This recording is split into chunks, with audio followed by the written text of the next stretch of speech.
की है और किस प्रकार हम नववर्ष को प्रतिज्ञाबद्ध एक बहुत अच्छी तरह से मनाएँ, इसके प्रति आज आप हमारा सभी का मार्गदर्शन करें। ओम शांति। बहुत-बहुत स्वागत आपका भाई जी। ओम शांति। Good morning to everyone. आज हम भी प्यारे बाबा के मधुबन में, क्योंकि पंजाब का टर्न चल रहा है, तो मधुबन से ही आप सब के बीच में आज इस नव वर्ष पे मिल रहे हैं। तो सबसे पहले सभी ग्रुप पार्टिसिपेंट को नव वर्ष की 2023 की बहुत बहुत बहुत मुबारक। और ये खुशी की बात है, अभी अभी अमृत वेला करा के आए हैं। यहाँ तो बहुत मजा आता। डायमंड हॉल में लगभग 5-6 दिन से आए हुए हैं और काफी भाई बहन सामने 10-15 हजार भाई बहन होते। तो प्यारे बाबा ने सेवा दी है अमृत वेला कराने, योग में सामने बैठ के। तो उतना पावरफुल वाइब्रेशन होता है। आप सोचते हैं 10-15 हजार आत्माएं सामने बैठी हो तो कितना पावरफुल वाइब्रेशन हो, कैसे उड़ जाती है आत्मा। संकल्प में भी इसी बैठे थे, इतनी पावरफुल योग की स्टेज में बैठना है जो हर आत्मा को प्रकाश मिले, शक्ति मिले। तो और एकदम सब विदेही होके बाबा के पास पहुंच जाए। तो आज विशेष नए साल की, पहले हम मुरली पे थोड़ा सा लेंगे, फिर हम कुछ नए साल के आपके सामने लक्ष्य भी प्रपोज करेंगे कि इन लक्ष्य को अगर सामने जो बाबा की मुरली अनुसार भी है, और क्योंकि नया वर्ष शुरू हो रहा है, 365 दिन है आज से, तो शुरू में ही कुछ अच्छा लक्ष्य रख लिया जाए तो फिर सारा वर्ष उसका बहुत अच्छी प्रेरणा मिलती है। तो कई बाबा के बच्चे इस ढंग से पुरुषार्थ करते। मुझे भी लगभग पता नहीं पिछले 30 वर्षों से, तो जो मुझे याद है, मैं हमेशा न्यू ईयर पे मगन होता हूँ। पिछले वर्ष बाबा से क्या प्रतिज्ञाएं की थी उसका चार्ट देते हैं और नए साल की फिर नई प्रतिज्ञाएं करते हैं।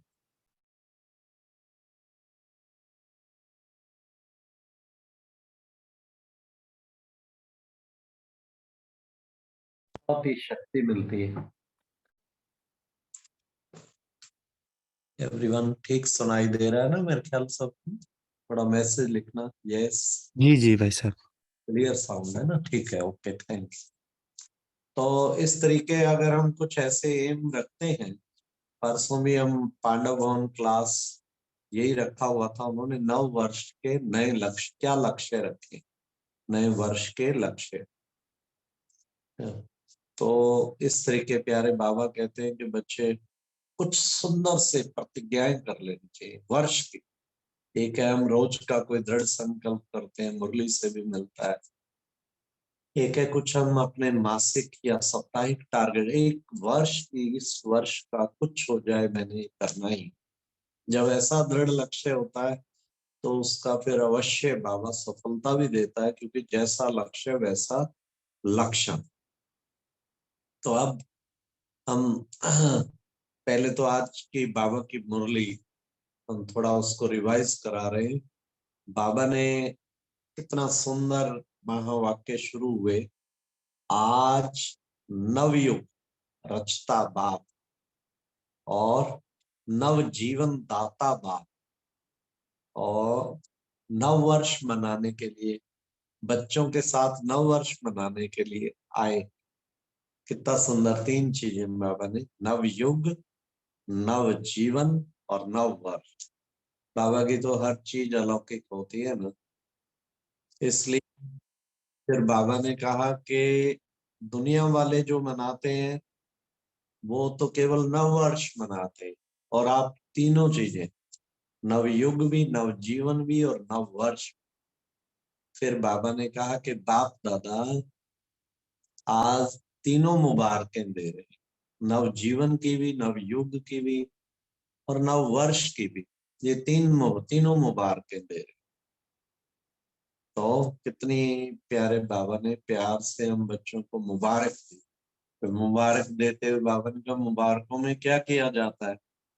मुबारकों में गिफ्ट दी जाती है। तो कौन सी गिफ्ट बाबा आप बच्चों को देते हैं? हाँ, तो बाबा ने कहा कि बाबा जो है गोल्डन दुनिया की गिफ्ट, इतनी बड़ी गिफ्ट मिल सकती? हाँ, कोई किसके लिए कुछ लाएगा, कोई किसके लिए कुछ लाएगा, छोटी मोटी गिफ्टें ले आते हैं। सारे विश्व भर में प्यार से गिफ्ट मिलेंगे, ज्यादा न्यू ईयर का कार्ड देंगे, ग्रीटिंग्स भेजेंगे। हाँ, लेकिन नव वर्ष की गिफ्ट बाबा की, ये गोल्डन दुनिया की, नव युग की गिफ्ट, बाबा ने कहा मैं गोल्डन दुनिया की तुम्हें गिफ्ट देता हूँ इस मुबारकबाद में। तो फिर बाबा ने कहा कि ये सारे विश्व में जो सौगात देते हैं, बड़े से बड़ी क्या सौगात दे देंगे? अच्छा चलो, हाँ, बाबा कहते बड़े से बड़ी कोई ताज तख्त दे देंगे, कोई रानी होगी ताज तख्त भेंट कर देंगे। लेकिन आपको कितनी बड़ी गिफ्ट बाबा ने दी। हम्म, आपको अगर कोई ताज तख्त भी सौंपे तो क्या कहेंगे? आप कहेंगे लो, मैं तो स्वयं भगवान बाप मिल गया, उसके आगे ताज तख्त क्या है? तो कितनी बड़ी गिफ्ट है ये बाबा ने कहा ये नशा चढ़ा रहना चाहिए कि हमें इतनी ऊंची गिफ्ट मिली है बाबा से। तो उस गिफ्ट में हम कोशिश करें उसी अनुसार उसके रूहानी नशे में भी रहें। फिर बाबा ने कहा विशेष कि बच्चे कहीं पूछते हैं कि उस नए वर्ल्ड में, जो नई दुनिया की गोल्डन गिफ्ट मिली है, उसमें क्या क्या प्राप्ति है? तो बाबा ने कहा प्राप्तियों की लिस्ट निकालो तो बहुत बड़ी, बहुत बड़ी। लेकिन सार में ये कहा जा सकता है अप्राप्त नहीं कोई वस्तु देवताओं के खजाने। ये है प्राप्ति सबसे बड़ी। हम्म, मतलब कोई चीज अप्राप्त है ही नहीं, क्या क्या लिस्ट गिनाए उसकी। तो इतनी ऊंची हमें गिफ्ट मिली है। मतलब वास्तव में बाबा कई बार कहते बाप और वर्षे को याद करो। बाप तो हम सबको ध्यान रहता है बाबा को याद करना है, लेकिन वर्षा याद रहे, वर्षा बहुत थोड़ों को याद रहता है। तब बाबा बार बार रियलाइज कराते हैं छोटी बात नहीं, किस जन्मों की बादशाही, जरा सोचो तो सही, कितनी ऊंची बात है। 21 जन्मों की बादशाही, ये रूहानी गिफ्ट कितनी बड़ी बाबा ने हम बच्चों को दी है, सोचो। हाँ, एक जन्म, एक एक जन्म, जो बाबा कहते 150 वर्ष का होगा, चलो त्रेता में 125 वर्ष का लगाओ, लेकिन उसके बावजूद भी हर दिन कितना खुशियों से भरपूर, एक दिन भी चिंता नहीं, एक दिन भी नेगेटिविटी नहीं। क्या सुंदर हमारा स्वर्ग होगा, कितनी धरा, हाँ, भरपूर पवित्र आत्माओं से भरी होगी, प्रकृति कैसे दासी होगी, उसके रियलाइजेशन में खो जाना। और ऐसी दुनिया का मैं अधिकारी हूँ। तो बाबा कहते तुम्हें कितना अच्छा, ये देखो बच्चे गिफ्ट बाबा देते हैं, तो तुम्हें कितना ना नशे में रहना चाहिए, रूहानी नशे में रहना चाहिए। तो ये रियलाइजेशन करें कि 21 जन्मों की बादशाही कितनी बड़ी बादशाही, उसको अगर रियलाइज कर लेंगे तो एक एक सेकंड, बाबा कभी कभी कहते हैं बच्चे, तुम्हारा एक एक सेकंड बच्चे कल्प के वर्ष के समान, एक एक मिनट वर्ष के समान। तो इस वक्त जो तुम पुरुषार्थ कर रहे हो संगम युग, पूरे, न केवल वो आधा कल्प की दुनिया, बल्कि पूरे कल्प का ही भाग्य बनाने का निर्माण का आधार। इसलिए हमें पूरा पुरुषार्थ करना चाहिए, ये एक दृढ़ लक्ष्य रखना चाहिए। फिर बाबा ने ये भी फिर महत्व सतयुग के साथ संगम को बाबा ने कंट्रास्ट करते हुए बाबा ने कहा वैसे तो संगम युग का राज्य भी इससे कम नहीं है। हाँ, बाबा ने कहा संगम युग का राज्य भी इससे कम नहीं है। अभी भी राजा हो ना, बाबा ने कहा अभी भी राजा हो ना। देखो, ऐसा कोई बाप देखा होगा सारे कल्प में जिसका हर बच्चा राजा बच्चा।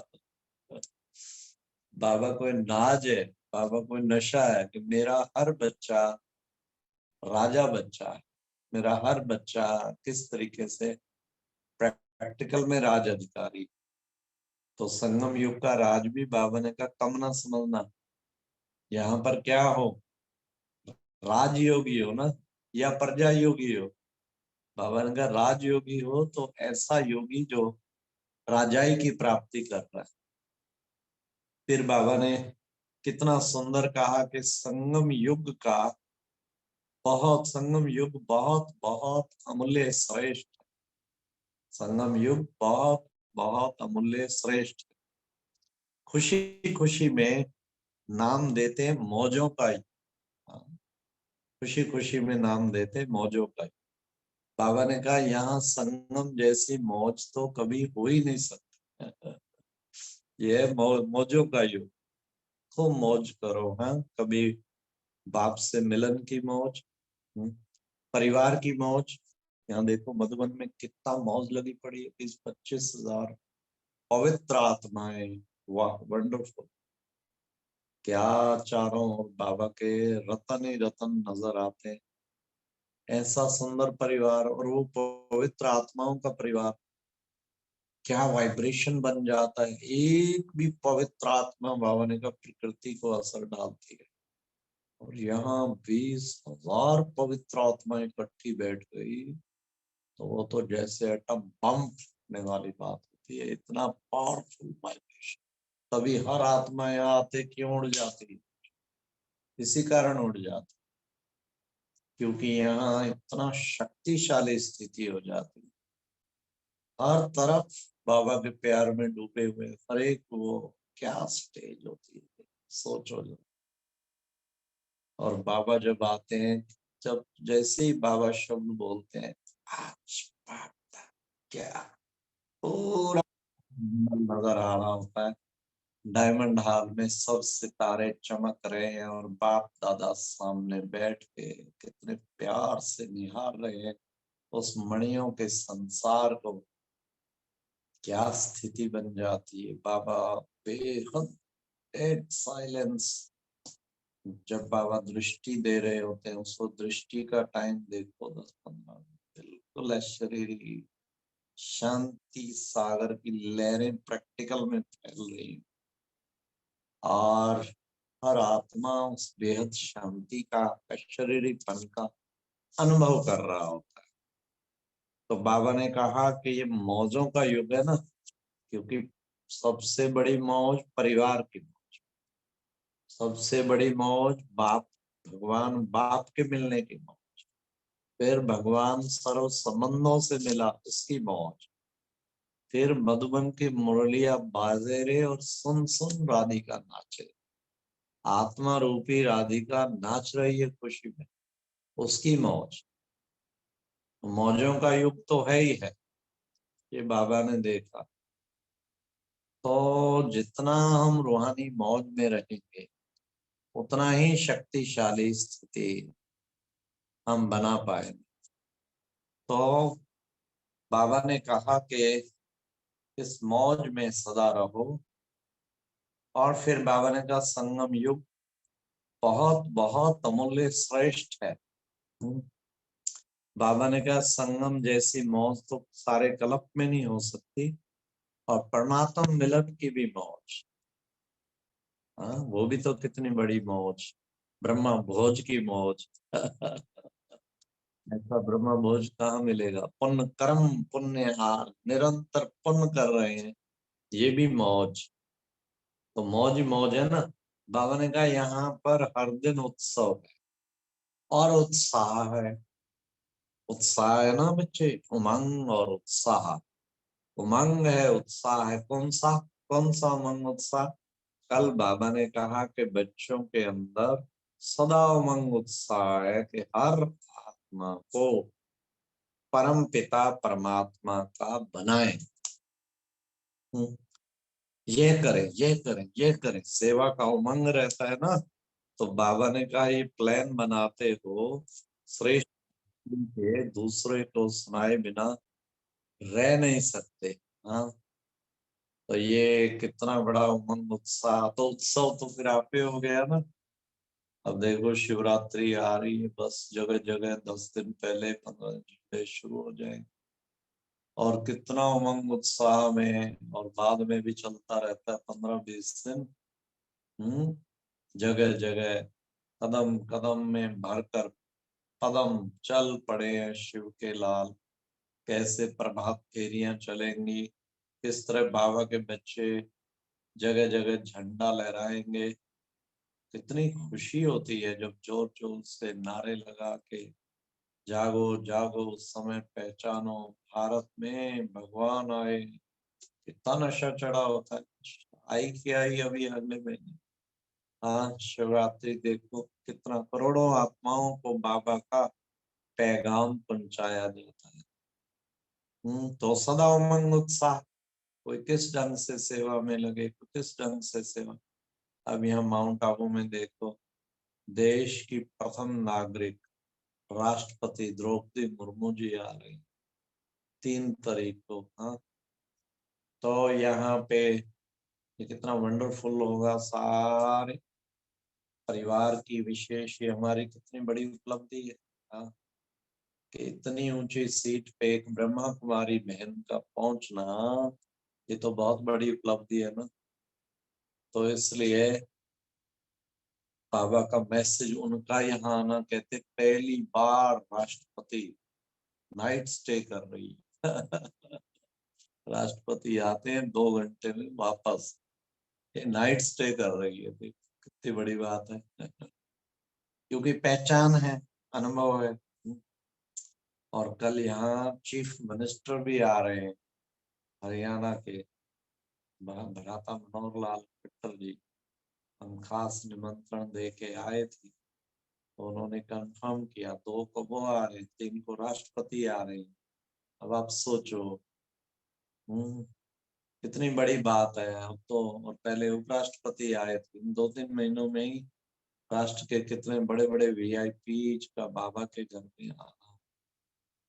बाबा कहते एक बड़ा व्यक्ति आता है तो समझो सारा राष्ट्र आ जाता है।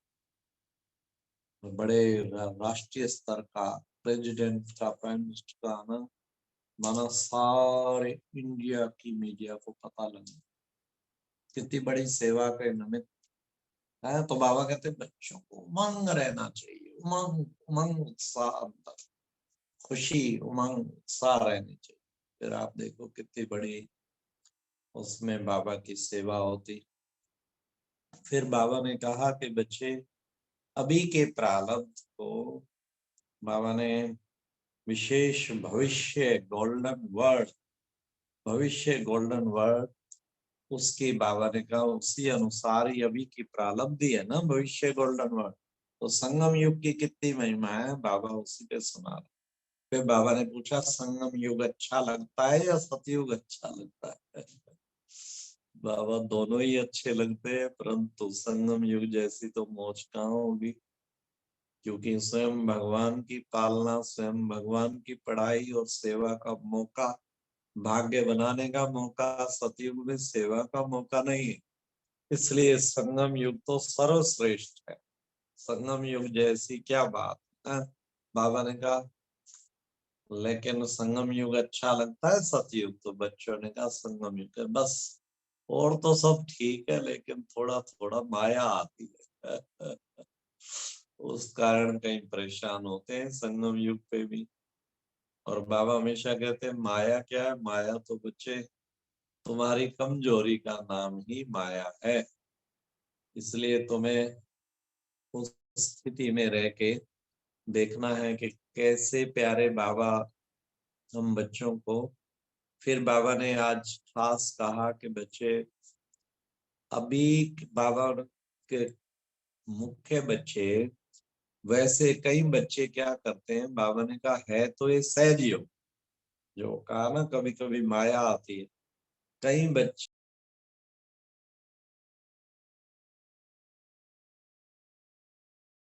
इसलिए कई बच्चे सहज योग को मुश्किल बना देते। वास्तव में तो है तो बहुत सहज, जिसमें मुश्किल लगती है। कभी कभी मुश्किल वाले हाथ उठाओ, बाबा ने कहा। जिनको मुश्किल पर हाथ नहीं उठाया, बाबा ने कहा सभा में लज्जा आती होगी ना हाथ उठाने में, तो मुश्किल वाले हाथ। फिर बाबा ने कहा देखो बच्चे, सभी बच्चे फलक से कहते हैं मेरा बाबा। हम्म, मेरा बाबा या दादियों का बाबा। बाबा ने आज याद किया, क्या कहते हो, दादी जानकी का बाबा, प्रकाशमणि दादी का बाबा, या मेरा बाबा। तो सबको कहना है क्या, सभी कहते हैं ना मेरा बाबा। तो सिंधी लोग बैठे हैं ना बाबा, उन्होंने भी बोला मेरा बाबा। तो मेरा बाबा कहना ही वास्तव में फिर मुश्किल क्या है। जहां मेरापन होता है वहां तो याद स्वतः होती है, वहां अटैचमेंट होती है। तो हम अंदर से दिल को लगा ले, मेरा बाबा मेरा है, बाबा तो मेरा है। हर एक समझे बाबा मेरा है।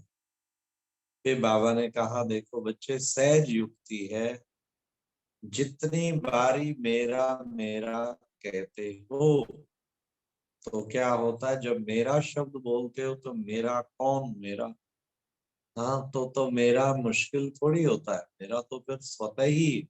फिर कभी कभी भूल जाते हो, बाबा ने कहा भूलना तो नहीं है ना। इसलिए सहज युक्ति है, मेरा मेरा मेरा। इसलिए कई बार हम निकलवाते मेरा बाबा, मीठा बाबा, प्यारा बाबा, ये बार बार कहते हैं। मेरा बाबा, मीठा बाबा, प्यारा। ये तीन शब्द कितने अच्छे, पर रियलाइजेशन से। मेरा बाबा, मीठा बाबा, प्यारा। मेरा बाबा, मीठा बाबा, प्यारा। ये बार बार रियलाइज करें। तो एक बार हमने काम दिया किसी को, तो हमने पानीपत में एक ये कार्य दिया कि 1.25 लाख बार हर एक को लिखना है। 1.25 लाख बार क्या लिखना है, विशेष यही लिखना है, मेरा बाबा, मीठा बाबा, प्यारा बाबा। इस पर हमने एक YouTube पे वीडियो अपलोड की, जिसको 80,000 आत्माओं ने देखा। अपने सारे संस्कारों को भस्म करना चाहते हो, अगर आप चाहते हो बिल्कुल सहज योगी, निरंतर योगी बन जाएं, तो भक्ति मार्ग में 1.25 बार क्या करते हैं, ओंकार मंत्र लिखते हैं, कोई कुछ करते हैं, ओम नमः शिवाय लिखेंगे, कोई कुछ करेंगे। हाँ, तो क्या हम 1.25 बार ये नहीं लिख सकते, दिल से रियलाइज करके, मेरा बाबा, मीठा बाबा, प्यारा बाबा, मेरा बाबा, मीठा बाबा, प्यारा बाबा। तो हमने कहा रियलाइज लिख के देखो आप, चलो साल लग जाएगा, 2 साल लगेगा, रोजाना कोई 100 बार लिखे, कोई 200। बहुतों ने संकल्प किया। हमारे पास पहले एक माता ने लिखा, विमला माता ने, उसका इतना अच्छा अनुभव था, इतना अच्छा, क्योंकि कहा था हर बार रियलाइज करके तो 2 घंटा रोज लिखते। तो हमने कहा उसका अनुभव पूछा, वो कहने लगी कि वास्तव में उस 2 घंटे में तो बाबा याद खूब रहता ही था, परंतु फिर सारा दिन ही जैसे कैसेट चलती ही रहती थी, मेरा बाबा, बाबा, प्यारा बाबा, मेरा बाबा, मीठा बाबा, प्यारा। वो कैसेट रुकती ही नहीं थी, जैसे ऑटोमेटिकली योगी हो गए जैसे। उसने तो खैर 6 महीने में लिख दिया। फिर उसके अनुभव हमने सबके बीच में रखा, तो और 15-20 माताओं ने, कुछ भाइयों ने, औरों ने किया। फिर YouTube अपलोड किया, तो उसमें तो फिर बहुतों ने संकल्प किया। फिर कई जगह हमने संकल्प है, रिजल्ट ये निकली कि बहुत हजारों आत्माओं, अब तक भी मैसेज आते रहते क्योंकि हमने उसमें व्हाट्सएप नंबर दे दिया। हमने कहा कि आप हमें फोन करके बीच बीच में बताना कितना हो गया, और लास्ट हो जाए ना कि 1.25 लाख आज हो गया, फिर हम कांग्रेचुलेशन आपको भेजेंगे। तो बहुतों के आए। सविता बहन सूरत में, उसने कहा कि हमारी क्लास के 100 भाई बहनों ने 1.25 लाख बार लिखा। करनाल वालों ने तो बुला के सम्मानित भी कराया, खास कि जिन्होंने लिखा। करनाल संत नगर में उन्होंने 1.25 लाख बार, 25 आत्माएं थी। ऐसे बहुत जगह से मैसेज मिलते रहते हैं। तो कितना अच्छा एक पुरुषार्थ का लक्ष्य। आज 9 वर्ष पे कोई ये भी शुभ लक्ष्य लेना चाहे, परंतु खाली काउंटिंग पूरा करने वाला ना हो रजिस्टर, वो बस दिल से रियलाइज करके मेरा बाबा, मीठा बाबा, प्यारा बाबा। तो रात को भी बाबा ने कहा ना मेरा बाबा, कहो तो कितनी सहज युक्ति है। बाबा ने कहा कितनी बार सारा दिन में, बाबा ने कहा चेक करो कितनी बार मेरा मेरा कहते हो। जब मेरा शब्द बोलते हो तो मेरा कौन, मेरा बाबा मुश्किल है। कभी कभी भूल तो जाते हो ना। हाँ, बाबा ने कहा फिर क्या मुश्किल, दिन में जब कहो बस उस मेरे को परिवर्तन करो मेरा बाबा। फिर बाबा ने कहा बस यही तो मंत्र याद रखना है क्या, मैं कौन मेरा कौन, मैं कौन मेरा कौन, यही मंत्र बस याद रखो। उससे कितनी ऊंची स्थिति बन जाएगी, है ना। मैं कौन, मैं बिंदु आत्मा, और कौन कितनी महान आत्मा। फिर बाबा ने कहा क्या आएगा, याद क्या आएगा। हाँ, बिंदु सामने आ जाएगा ना। बाबा ने कहा बिंदु ही तो खिसक जाता है। कहीं कहते हैं कि क्या करे बाबा, ये बिंदु खिसक जाती है। तो बिंदु तो है, लेकिन कौन सा बिंदु ये याद रखो, सौमान अर्थात याद रखो। कितने बाबा ने सौमान दिए, उन सौमानों को समृद्धि में लाओ तो रमणीक बन जाएगा। कौन सा बिंदु, मैं महान आत्मा, मैं श्रेष्ठ आत्मा। बाबा ने कहा कि बच्चे कौन सा बिंदु, ये साथ में याद रखो। इस नए वर्ष में पुरुषार्थ भी श्रेष्ठ और सहज होगा। सहज पुरुषार्थ मौज का पुरुषार्थ होना चाहिए। तो उसका तरीका यही है, मैं कौन और मेरा कौन। ये पुनः पुनः दादी जान की हमेशा कहती, मैं कौन मेरा कौन, मैं कौन मेरा कौन। सहज योगी हो तो बाबा ने कहा सहज योगी के आगे कोई मुश्किलात आ नहीं सकती। कहीं कहते हैं बड़ा मुश्किल है, बड़ा मुश्किल है। बाबा ने कहा सहज योगी हो ना, तो सहज योगी के आगे कोई भी मुश्किलात आ नहीं सकती। मुश्किल आती है किस कारण, अपने ही मनोविकारों के कारण। क्योंकि बाबा कहते जहां पाप है वहां बाप नहीं, और जहां बाप है वहां पाप नहीं है। तो बाबा ने कहा ये विशेष, इसलिए कोई भी मुश्किलात आ नहीं सकती। हम किसी प्रकार की मुश्किलात नहीं आएगी, ये विशेष ध्यान रखना है। तो बाबा ने कितना सुंदर हम बच्चों को बताया कि बच्चे, तुम बच्चे सदा सहज योगी बनकर रहो। फिर बाबा ने कहा समय प्रमाण का ये लक्ष्य रखो। क्या लक्ष्य रखना है, लक्ष्य सामने रखो कि मुझे सहज योगी बनना ही है। लक्ष्य जैसा होगा तो फिर बाबा ने कहा लक्षण भी वैसे ही बन जाए। अपना लक्ष्य सदा ऊंचा रखो। लक्ष्य रखना है कि हम बच्चों को जितने भी ज्ञान के खजाने, जितने खजाने प्राप्त, आज बाबा ने कहा कौन कौन से खजाने, बाबा ने खजाने भी गिनाए। ज्ञान का खजाना, और फिर बाबा ने कहा समय, संकल्प, गुण, ज्ञान, शक्तियों का खजाना, सब खजाने। और सबसे बड़े से बड़ा खजाना श्रेष्ठ संकल्प का खजाना। तो बाबा ने कहा लक्ष्य रखो कि हमने हर सेकंड इन खजानों को सफल करना है। सफल करना है तो सफलता को पाना है। इसलिए बाबा ने कहा खजानों को सफल करने का दृढ़ लक्ष्य रखो। फिर बाबा ने कितना सुंदर बताया, खूब बांटो, दाता के बच्चे मास्टर दाता बनो, खूब बांटो। क्यों? सफल करना अर्थात सफलता को प्राप्त करना, यही इस वर्ष की विशेषता, सदा कायम रखना। हाँ, बाबा ने कहा सफल करना है तो सफलता फिर है ही है। अगर सफल करते हैं तो सफलता है ही है। फिर सफलता तो बाबा ने कहा हमारा जन्म सिद्ध अधिकार है। तो बाबा ने खास इस मुरली में सफल करने के ऊपर बहुत प्रेरणा दी कि बच्चों को सफल कर भी सकते हैं लेकिन करते नहीं है। हाँ, कहीं रखे रहते हैं कि कहीं बीमारी ना आ जाए, फिर कोरोना ना आ जाए। ये कईयों के पास बहुत कुछ है, यज्ञ, वो यज्ञ में चाहे अपना सर्वस्व सफल कर सकते हैं लेकिन करते नहीं। तो फिर बाबा भी जो इसी भावना से रखते हैं, कहीं बीमारी ना आ जाए, कहीं वो ना आ जाए, बाबा भी कहते हैं तथास्तु, उन्हें जिस भावना से रखा है उसी में ही जाएगा, ये बीमारियों में ही जाएगा। ये वे भाई अपना अनुभव सुनाते हैं कि मैं जब सर्विस करता था तो बाबा को कहा, बाबा ने कहा पूरी पे बाबा के यज्ञ में देता था। बाबा ने कहा था थोड़ा इसमें से बच्चे बैंक में भी रखो।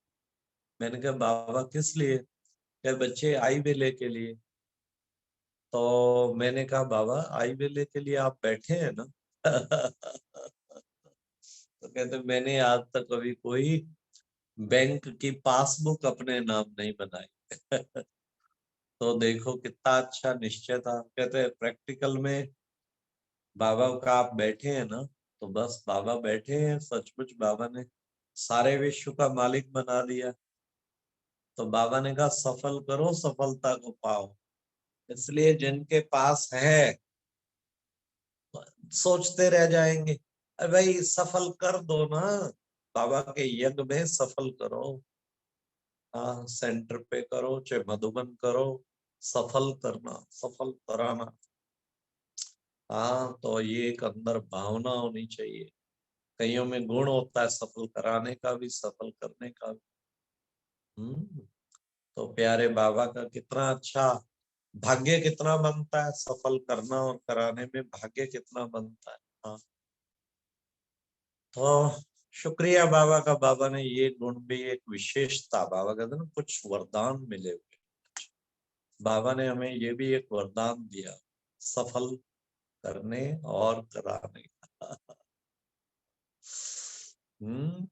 क्योंकि पानीपत रिट्रीट सेंटर जो बना, करोड़ों की लागत में बना, तो ब्राह्मणों का तो सफल हुआ ही है, लेकिन गवर्नमेंट ने भी उसमें सफल किया।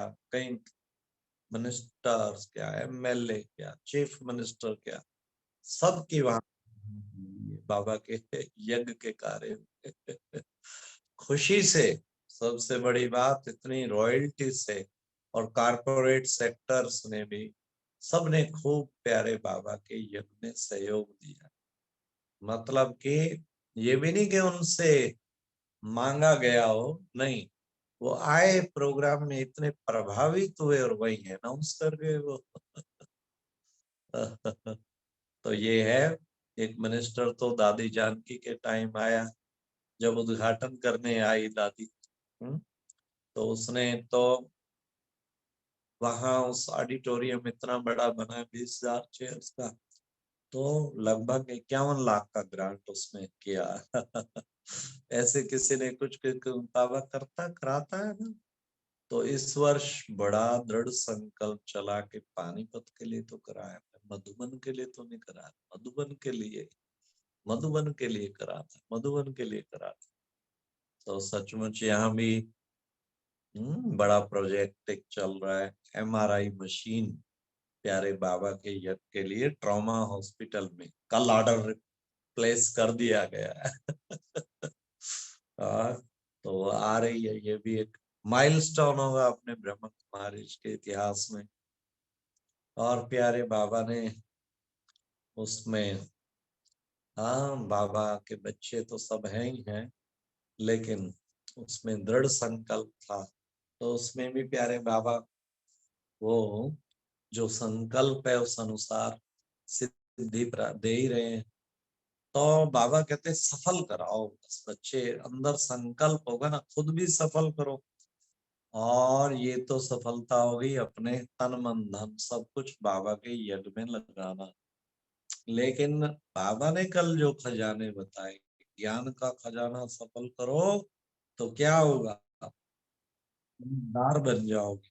और उस समझदार का रिजल्ट क्या निकलेगा कि आपको सतयुग में मिनिस्टर शादी की जरूरत नहीं होगी। यहाँ तो शपथ लेते ही पहले मंत्रिमंडल बनाते हैं बाबा ने कहा। वहां पे क्या होगा, वहां पे रॉयल फैमिली होगी। बाबा ने कहा वो भी बिल्कुल समान ही होंगे, उनको भी ताज मिला होगा। तो रॉयल फैमिली भी कोई कम बात नहीं है। तो बाबा ने कहा कि बच्चे उनका भी बराबर ही इम्पोर्टेंस होता है। तो सफल करो, विशेष बाबा ने कहा उसके द्वारा सर्वाधिकार प्राप्त होंगे। एक एक ब्राह्मण आत्मा बाबा ने कहा सफलता का सितारा है। कौन से सितारे हो, बाबा ने कहा सफलता के सितारे हो या मेहनत के सितारे हो। बाप दादा सभी को सफलता के सितारों के स्वरूप में देखते हैं। ये है ब्रह्मा बाप ने आदि से, हाँ फिर याद है बाबा ने कहा ब्रह्मा बाप ने आदि से, आदि में कितने समय में सफल किए, एक सेकंड निश्चय बैठते अलफ को मिला अल्लाह बे बादशाही, आई तार अलफ की हुआ रेल का राय। कितने समय में सफल किया। बाबा ने कहा आदि में कितने, बाबा ने कहा सफल विशेष जो है लास्ट दिन में मुख से महावाक्य, कितने पत्र बाबा ने कहा लिखे, लास्ट दिन में मुख से महावाक्य उच्चारण किए, लास्ट दिन तक भी सफल किया। सफलता को ऐसे ही सफलता को प्राप्त होंगे। इसलिए फॉलो फादर, फॉलो फादर करना। जैसे बाप ने पल पल सफल किया, ऐसे मुझे भी सफल करना है, ये अंदर का दृढ़ लक्ष्य रखना है। फिर बाबा ने कहा कि देखो बच्चे, वास्तव में संगम का एक एक सेकंड संकल्प सफल करना ही सफलता मूर्त बन। परंतु क्या करते हैं बच्चे, सफल भी करते हैं साथ साथ वेस्ट भी करते रहते हैं। तो वेस्ट करना बहुत बड़ा घाटा हो जाता है, तो वेस्ट नहीं करना। हमारा अगर ब्रह्मा बाप से प्यार है तो उसकी निशानी क्या है, जो चीज उसे प्रिय है वो आपको भी प्रिय होगी। इसलिए बाबा ने कहा ये निशानी ना, तो बाप ने पल पल सफल किया तो आप बच्चे भी सफल करो। फिर बाबा ने कहा सफलता मूर्त सब खजाने सफल करने वाले, व्यर्थ जरा भी ना हो, व्यर्थ ना हो।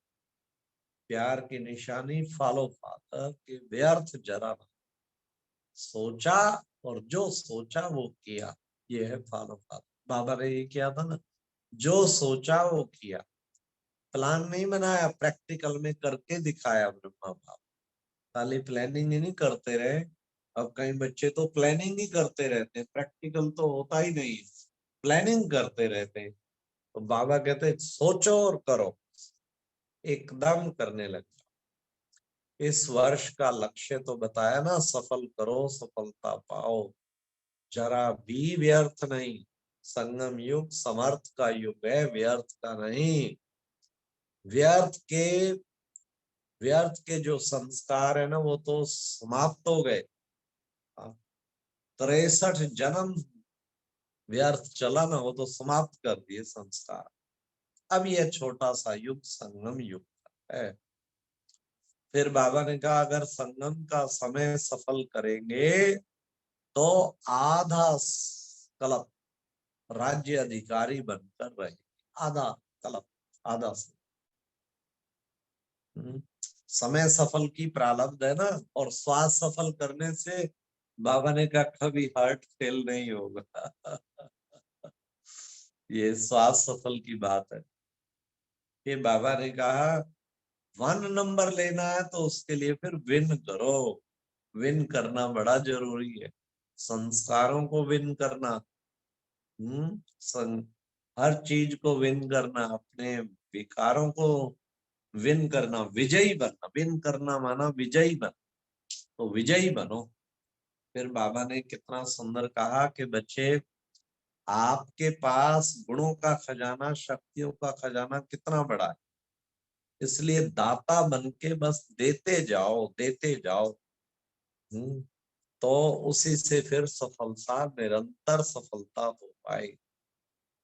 कोई भी उत्सव में क्या करते हैं, बाबा ने कहा मुख मीठा कराते हैं ना, यहाँ पर मुखड़ा मीठा करना है।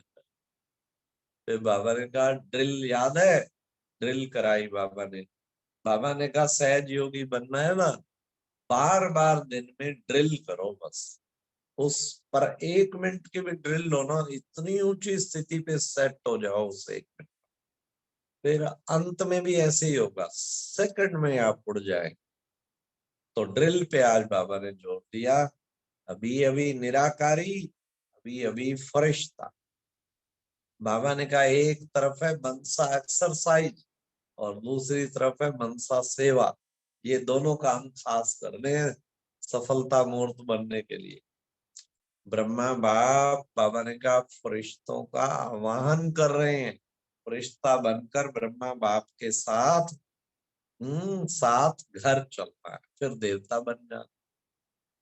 फिर बाबा ने आज खास फिर याद प्यार दिया। ये थी पूरी मुरली रात को जो चली डायमंड हॉल में, हमने आपके सामने रिवाइज किया। अब हम चाहेंगे कुछ आपको लक्ष्य नए साल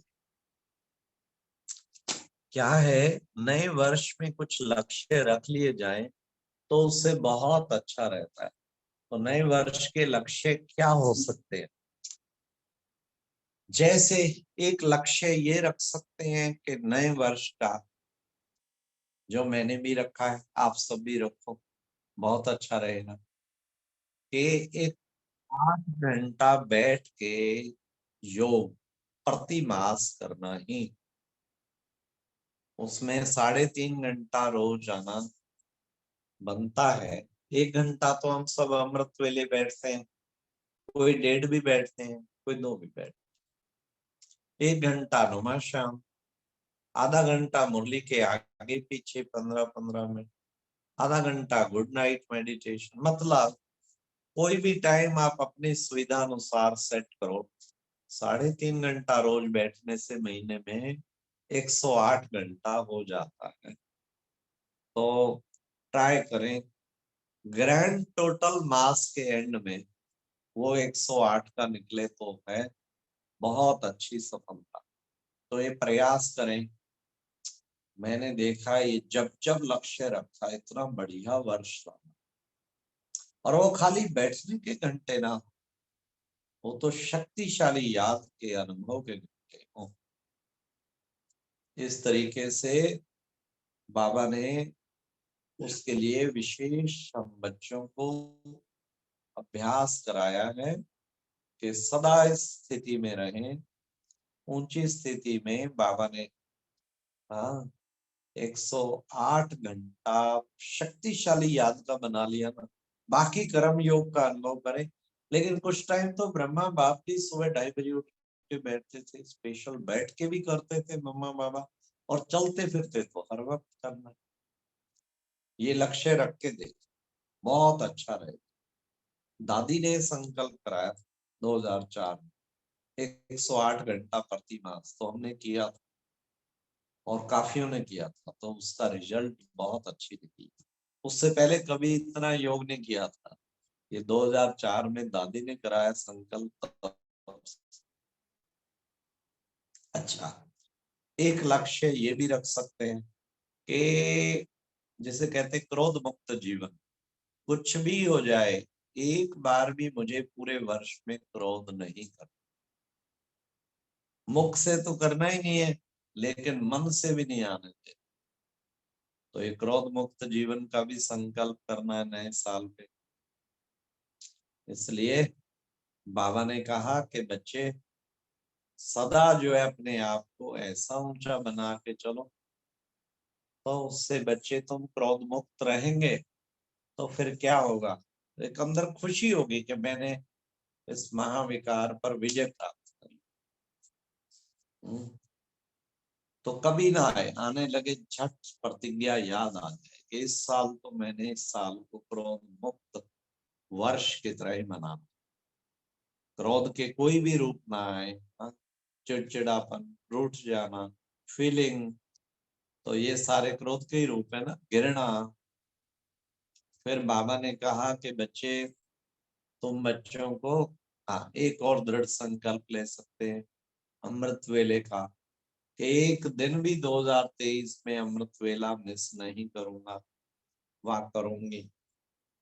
तो उससे भी हमारी शक्ति, और फिर वो शक्तिशाली होगा। अमृत वेला भी मिस नहीं करना और फिर शक्तिशाली भी रहना। तो ये है हमारा विशेष जो है, जो बाबा ने काम दिया, उस अनुसार हमें शक्तिशाली बन के फिर मुरली का भी कर सकते हैं। मुरली रोज पढ़ना, एक दिन भी मिस नहीं करेंगे, सेंटर पे जाके सुनना। और फिर साथ में, चलो कोई बहुत दूर रहता है सेंटर से 30-40 किलोमीटर, तो अब तो फिर प्यारे बाबा की मुरली खुद भी पढ़ना भी सुनना भी, 2 बार हो सके तो 2 बार का संकल्प करो। क्योंकि बाबा ने कहा जिसको मुरलीधर पे,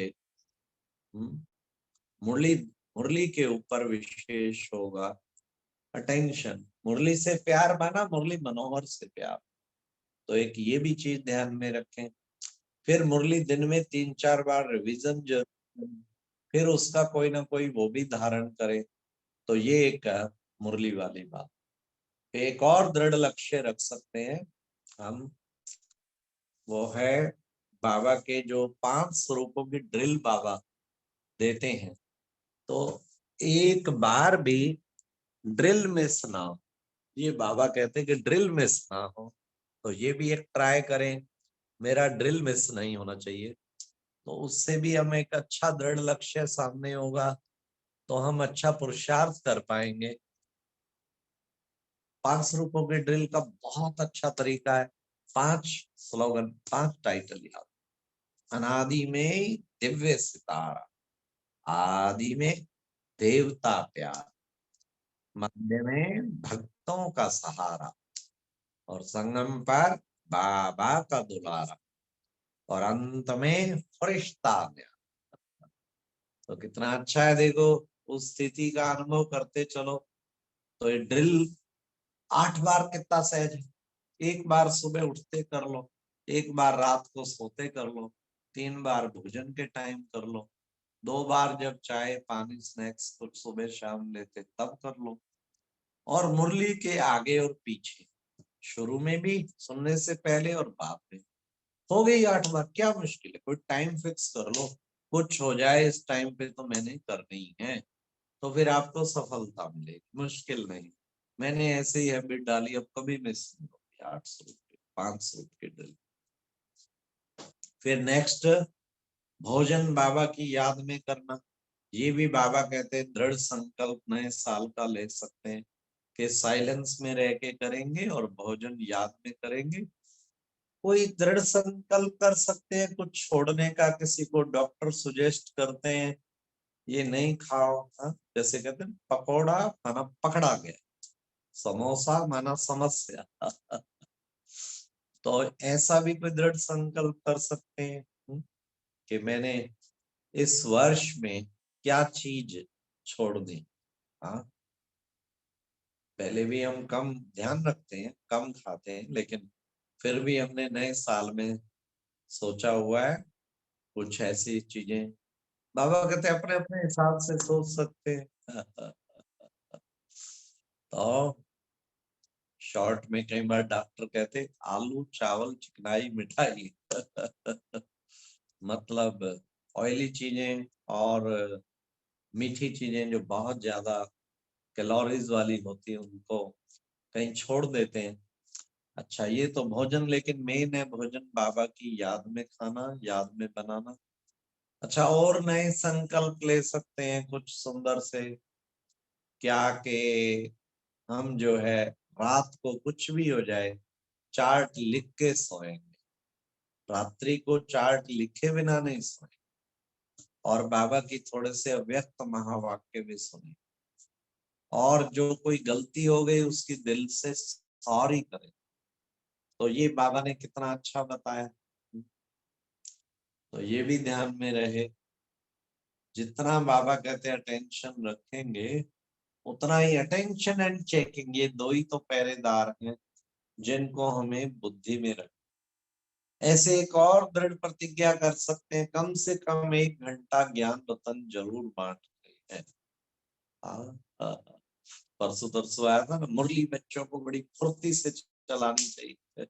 कभी बाबा कहते औरों को आप समान बनाना है, कभी अब मनसा सेवा का बाबा बहुत जोर देते हैं। तो 1 घंटा मिनिमम ज्ञान रतन बांटना, और लास्ट है कि मनसा सेवा भी रोज कम से कम 1 घंटा तो करना है।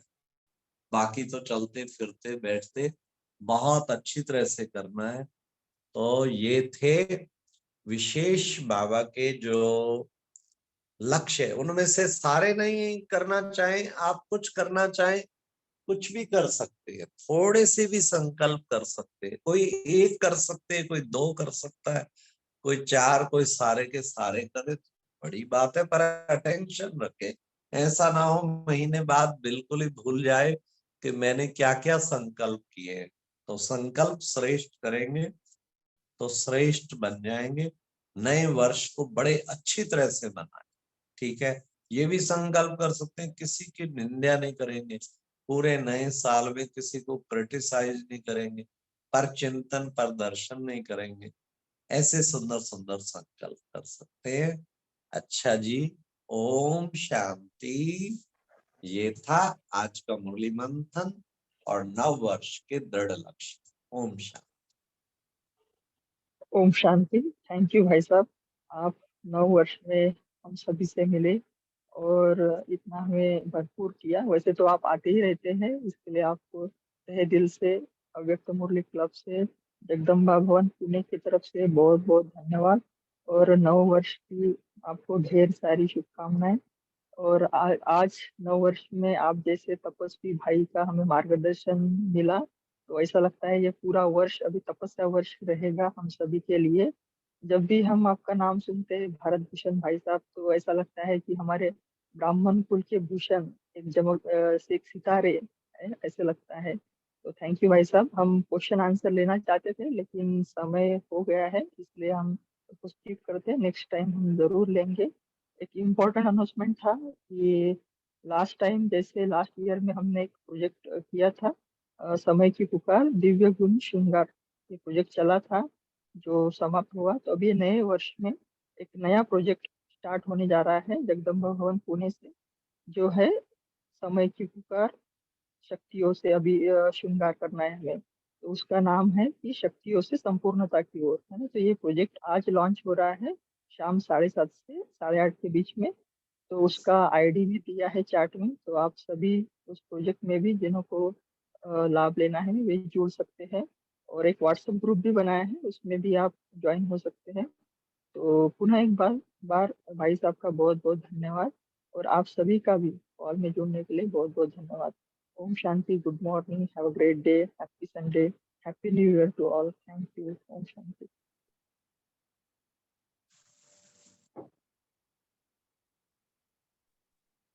ओम शांति। शुक्रिया शुक्रिया ओम भाई साहब, शुक्रिया शांति बाबा। बालाजी भाई साहब, happy Thank new you year, for thank your you New so Year to all Brahman brothers. ओम शांति, हैप्पी न्यू थोड़े ईयर। प्रश्न के नए सब साल के नेक्स्ट को टाइम बहुत बहुत बहुत Happy New Year. कहना Good है। morning. वाह मेरे बाबा, Happy सब New Year. हैप्पी न्यू जय ईयर, श्री सभी शुभकामनाएं। ओम डिवाइन एंजल जैसे बाबा ने चाहा सभी संकल्पधारी बन, समानधारी बन। डिवाइन फैमिली बाबा को हमारे हैप्पी न्यू ईयर और शक्तिशाली ईयर। ओम शांति जी। ओम शांति। सभी में बाबा का आगमन करके जो संकल्प करे